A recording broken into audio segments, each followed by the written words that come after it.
Karen Savage. Chapter 41. A week was gone since Edmund might be supposed in town, and Fanny had heard nothing of him. There were 3 different conclusions to be drawn from his silence, between which her mind was in fluctuation, each of them at times being held the most probable. Either his going had been again delayed, or he had yet procured no opportunity of seeing Miss Crawford alone, or he was too happy for letter-writing. One morning about this time, Fanny having now been nearly 4 weeks from Mansfield, a point which she never failed to think over and calculate every day, as she and Susan were preparing to remove as usual upstairs, they were stopped by the knock of a visitor, whom they felt they could not avoid, from Rebecca's alertness in going to the door, a duty which always interested her beyond any other. It was a gentleman's voice. It was a voice that Fanny was just turning pale about when Mr. Crawford walked into the room. Good sense, like hers, will always act when really called upon, and she found that she had been able to name him to her mother, and recall her remembrance of the name as that of William's friend, though she could not previously have believed herself capable of uttering a syllable at such a moment. The consciousness of his being known there only as William's friend was some support. Having introduced him, however, and being all reseated, the terrors that occurred of what this visit might lead to were overpowering, and she fancied herself on the point of fainting away. While trying to keep herself alive, their visitor, who had at first approached her with as animated a countenance as ever, was wisely and kindly keeping his eyes away, and giving her time to recover, while he devoted himself entirely to her mother, addressing her and attending her with the utmost politeness and propriety, at the same time with a degree of friendliness, of interest at least, which was making his manner perfect. Mrs. Price's manners were also at their best. Warmed by the sight of such a friend to her son, and regulated by the wish of appearing to advantage before him, she was overflowing with gratitude, artless maternal gratitude, which could not be unpleasing. Mr. Price was out, which she regretted very much. Fanny was just recovered enough to feel that she could not regret it, for to her many other sources of uneasiness was added the severe one of shame for the home in which he found her. She might scold herself for the weakness, but there was no scolding it away. She was ashamed, and she should have been yet more ashamed of her father than of all the rest. They talked of William, a subject on which Mrs. Price could never tire, and Mr. Crawford was as warm in his commendation as even her heart could wish. She felt that she had never seen so agreeable a man in her life, and was only astonished to find that so great and so agreeable as he was, he should be come down to Portsmouth neither on a visit to the Port-Admiral, nor the Commissioner, nor yet with the intention of going over to the island, nor of seeing the dockyard. Nothing of all that she had been used to think of as the proof of importance or the employment of wealth had brought him to Portsmouth. He had reached it late the night before, was come for a day or 2, was staying at the Crown, had accidentally met with a navy officer or 2 of his acquaintance since his arrival, but had no object of that kind in coming. By the time he had given all this information, it was not unreasonable to suppose that Fanny might be looked at and spoken to, and she was tolerably able to bear his eye, and hear that he had spent half an hour with his sister the evening before his leaving London, that she had sent her best and kindest love, but had had no time for writing, that he thought himself lucky in seeing Mary for even half an hour, having spent scarcely 24 hours in London after his return from Norfolk, before he set off again, that her cousin Edmund was in town, had been in town, he understood, a few days, that he had not seen him himself, but that he was well, had left them all well at Mansfield, and was to dine as yesterday with the Frasers. Fanny listened collectedly even to the last-mentioned circumstance. Nay, it seemed a relief to her worn mind to be at any certainty, and the words, "Then by this time it is all settled," passed internally, without more evidence of emotion than a faint blush. After talking a little more about Mansfield, a subject in which her interest was most apparent, Crawford began to hint at the expediency of an early walk.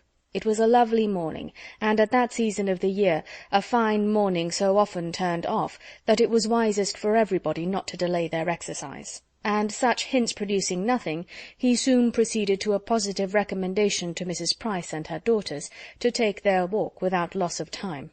Now they came to an understanding. Mrs. Price, it appeared, scarcely ever stirred out of doors, except of a Sunday.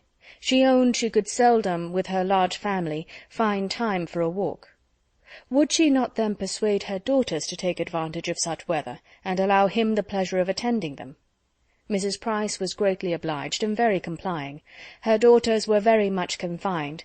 Portsmouth was a sad place, they did not often get out, and she knew they had some errands in the town, which they would be very glad to do. And the consequence was that Fanny, strange as it was, strange, awkward, and distressing, found herself and Susan within 10 minutes walking towards the High Street with Mr. Crawford. It was soon pain upon pain, confusion upon confusion, for they were hardly in the High Street before they met her father, whose appearance was not the better from its being Saturday. He stopped, and, ungentlemanlike as he looked, Fanny was obliged to introduce him to Mr. Crawford. She could not have a doubt of the manner in which Mr. Crawford must be struck. He must be ashamed and disgusted altogether. He must soon give her up, and cease to have the smallest inclination for the match. And yet, though she had been so much wanting his affection to be cured, this was a sort of cure that would be almost as bad as the complaint. And I believe there is scarcely a young lady in the United Kingdoms who would not rather put up with the misfortune of being sought by a clever, agreeable man, than have him driven away by the vulgarity of her nearest relations. Mr. Crawford probably could not regard his future father-in-law with any idea of taking him for a model in dress, but as Fanny instantly and to her great relief discerned, her father was a very different man, a very different Mr. Price in his behaviour to this most highly respected stranger from what he was in his own family at home. His manners now, though not polished, were more than passable. They were grateful, animated, manly.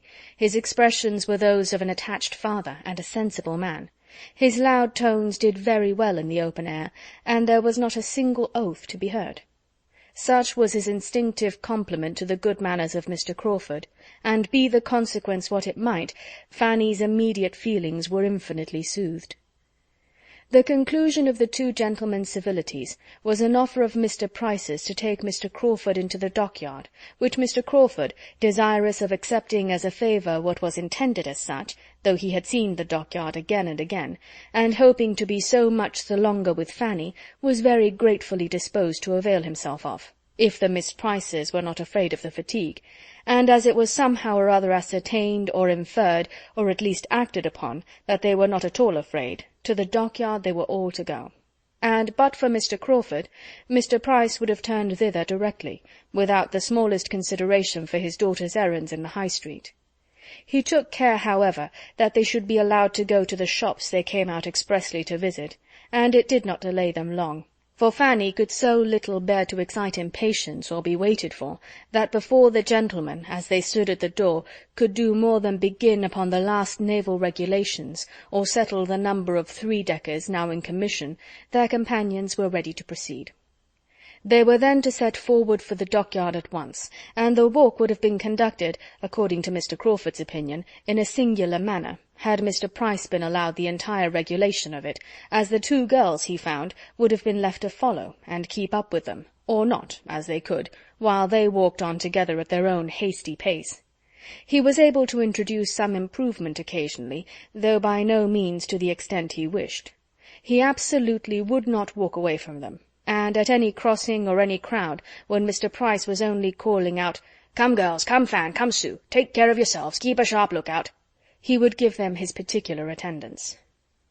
Once fairly in the dockyard, he began to reckon upon some happy intercourse with Fanny, as they were very soon joined by a brother lounger of Mr. Price's, who was come to take his daily survey of how things went on, and who must prove a far more worthy companion than himself. And after a time the two officers seemed very well satisfied in going about together and discussing matters of equal and never-failing interest, while the young people sat down upon some timbers in the yard, or found a seat on board a vessel in the stocks, which they all went to look at. Fanny was most conveniently in want of rest. Crawford could not have wished her more fatigued or more ready to sit down, but he could have wished her sister away. A quick-looking girl of Susan's age was the very worst third in the world, totally different from Lady Bertram, all eyes and ears, and there was no introducing the main point before her. He must content himself with being only generally agreeable, and letting Susan have her share of entertainment, with the indulgence now and then of a look or hint for the better informed and conscious Fanny. Norfolk was what he had mostly to talk of. There he had been some time, and everything there was rising in importance from his present schemes. Such a man could come from no place, no society, without importing something to amuse. His journeys and his acquaintance were all of use, and Susan was entertained in a way quite new to her. For Fanny, something more was related than the accidental agreeableness of the parties he had been in. For her approbation, the particular reason of his going into Norfolk at all, at this unusual time of year, was given. It had been real business, relative to the renewal of a lease in which the welfare of a large, and, he believed, industrious family was at stake. He had suspected his agent of some underhand dealing, of meaning to bias him against the deserving, and he had determined to go himself and thoroughly investigate the merits of the case. He had done even more good than he had foreseen, had been useful to more than his first plan had comprehended, and was now able to congratulate himself upon it, and to feel that in performing a duty he had secured agreeable recollections for his own mind. He had introduced himself to some tenants, whom he had never seen before, had begun making acquaintance with cottages whose very existence, though on his own estate, had been hitherto unknown to him. This was aimed, and well aimed, at Fanny. It was pleasing to hear him speak so properly. Here he had been acting as he ought to do. To be the friend of the poor and oppressed, nothing could be more grateful to her, and she was on the point of giving him an approving look, when it was all frightened off by his adding a something too pointed of his hoping soon to have an assistant, a friend, a guide in every plan of utility or charity for Everingham, a somebody that would make Everingham and all about it a dearer object than it had ever been yet. She turned away, and wished he would not say such things. She was willing to allow he might have more good qualities than she had been wont to suppose. She began to feel the possibility of his turning out well at last, but he was and must ever be completely unsuited to her, and ought not to think of her. He perceived that enough had been said of Everingham, and that it would be as well to talk of something else, and turned to Mansfield. He could not have chosen better. That was a topic to bring back her attention and her looks almost instantly. It was a real indulgence to her to hear or to speak of Mansfield. Now so long divided from everybody who knew the place, she felt it quite the voice of a friend when he mentioned it, and led the way to her fond exclamations in praise of its beauties and comforts, and by his honourable tribute to its inhabitants allowed her to gratify her own heart in the warmest eulogium, in speaking of her uncle as all that was clever and good, and her aunt as having the sweetest of all sweet tempers. He had a great attachment to Mansfield himself. He said so. He looked forward with hope of spending much, very much, of his time there, always there or in the neighbourhood. He particularly built upon a very happy summer and autumn there this year. He felt that it would be so. He depended upon it. A summer and autumn infinitely superior to the last. As animated, as diversified, as social, but with circumstances of superiority indescribable. "Mansfield, Southerton, Thornton Lacey," he continued, "what a society will be comprised in those houses! And at Michaelmas, perhaps, a fourth may be added, some small hunting-box in the vicinity of everything so dear. For as to any partnership in Thornton Lacey, as Edmund Bertram once good-humouredly proposed, I hope I foresee two objections, two fair, excellent, irresistible objections to that plan." Fanny was doubly silenced here, though when the moment was past, could regret that she had not forced herself into the acknowledged comprehension of one half of his meaning, and encouraged him to say something more of his sister and Edmund. It was a subject which she must learn to speak of, and the weakness that shrunk from it would soon be quite unpardonable. When Mr. Price and his friend had seen all that they wished, or had time for, the others were ready to return, and in the course of their walk back Mr. Crawford contrived a minute's privacy for telling Fanny that his only business in Portsmouth was to see her, that he was come down for a couple of days on her account and hers only, and because he could not endure a longer total separation. She was sorry, really sorry, and yet in spite of this, and the 2 or 3 other things which she wished he had not said, she thought him altogether improved since she had seen him. He was much more gentle, obliging, and attentive to other people's feelings than he had ever been at Mansfield. She had never seen him so agreeable, so near being agreeable. His behaviour to her father could not offend, and there was something particularly kind and proper in the notice he took of Susan. He was decidedly improved. She wished the next day over. She wished he had come only for one day, but it was not so very bad as she would have expected. The pleasure of talking of Mansfield was so very great. Before they parted, she had to thank him for another pleasure, and one of no trivial kind. Her father asked him to do them the honour of taking his mutton with them, and Fanny had time for only one thrill of horror before he declared himself prevented by a prior engagement. He was engaged to dinner already both for that day and the next. He had met with some acquaintance at the Crown, who would not be denied. He should have the honour, however, of waiting on them again on the morrow, etc. And so they parted, Fanny in a state of actual felicity from escaping so horrible an evil. To have had him join their family dinner-party, and see all their deficiencies, would have been dreadful. Rebecca's cookery, and Rebecca's waiting, and Betsy's eating at table without restraint, and pulling everything about as she chose, were what Fanny herself was not yet enough inured to for her often to make a tolerable meal. She was nice only from natural delicacy, but he had been brought up in a school of luxury and epicurism. Chapter 41